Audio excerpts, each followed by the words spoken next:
What is the infinite game and emotional professionalism?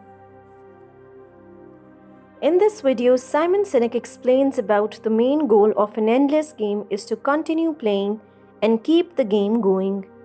I don't know indicates that someone can assist us, so we decide to hide, lie, and fabricate, which finally comes to light. In the mid-1980s, Dr. Kars theorized the definition of these two types of games, finite games and infinite games. A finite game is defined as known players, fixed rules, and an agreed-upon objective, football, baseball. There's always a beginning, middle, and an end, and if there's a winner, then necessarily there has to be a loser.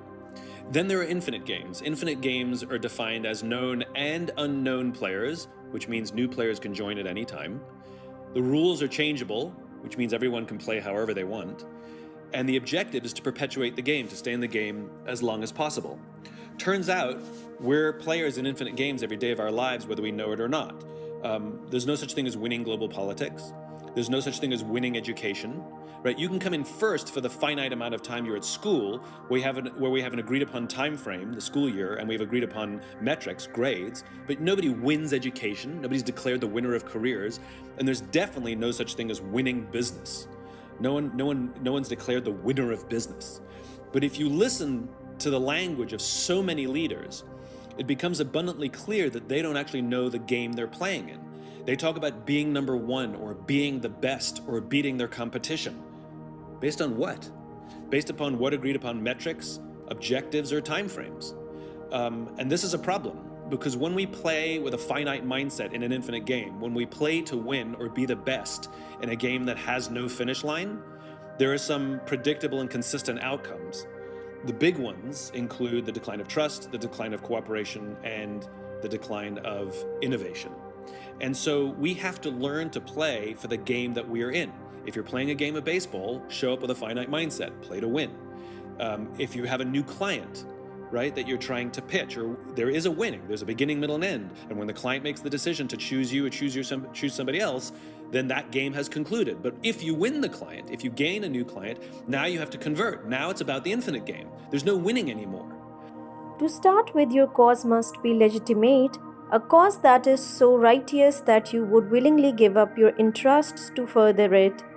Secondly, you need trustworthy teams.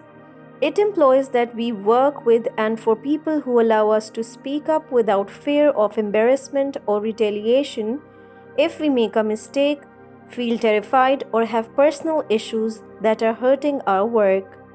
Lastly, you need a strong opponent. They expose our vulnerabilities, which is why we feel uneasy around them or whenever their names are mentioned. Try to understand what is it about them that others adore and love so much rather than being enraged at them, and perhaps channel that energy into improving ourselves. Fourth, you must possess the ability to be existentially flexible. This is considerably more significant than the daily flexibility we require for our professions. The ability to make a drastically large strategic move is an altogether new direction to further our cause is known as an existential flex. Finally, you must possess the bravery to take the reins. To state, "That's bad for business and I'm going to do it differently," requires courage. You might get the naive and business illiterate labels. You may claim that they are playing a game that they are not aware of. That requires a lot of bravery. I think some people turn off the humanity when they go to work. They may be, loving parents and loving friends and loving, children to their own parents, and yet for some reason there's a switch that they think that that's irresponsible to do at work. Now, I'm not talking about necessarily wearing your heart on your sleeve every day. There is something called emotional professionalism. If you're having a bad day, you can say, "Listen, I'm a little off my game today," but you can't sit in a meeting with your arms folded and be grumpy and give one-word answers. That's emotionally unprofessional. You can have hard feelings, but you can't go around screaming and yelling at people. You can have.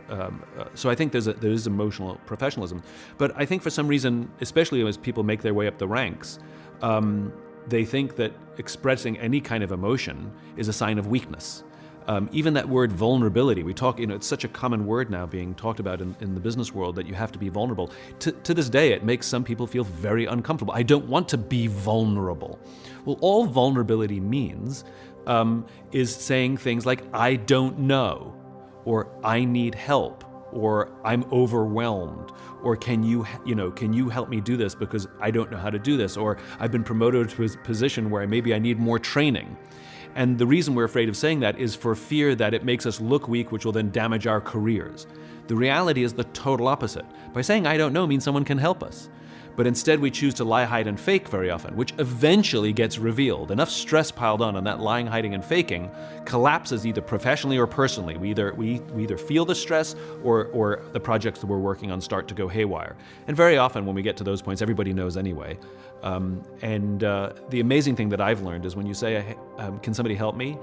We're surrounded by people who would love to help us. They just didn't think we needed it because we acted as if we didn't. So I think a large part of it is quite frankly fear. Fear that if I express these things, that people will think I'm not qualified. As frontline staff must be primarily focused on the short game with the passing awareness of the long game, we anticipate that our most senior executives will be most engaged with the endless game. Yet, the moment senior executives start focusing exclusively on the short game, the game is over.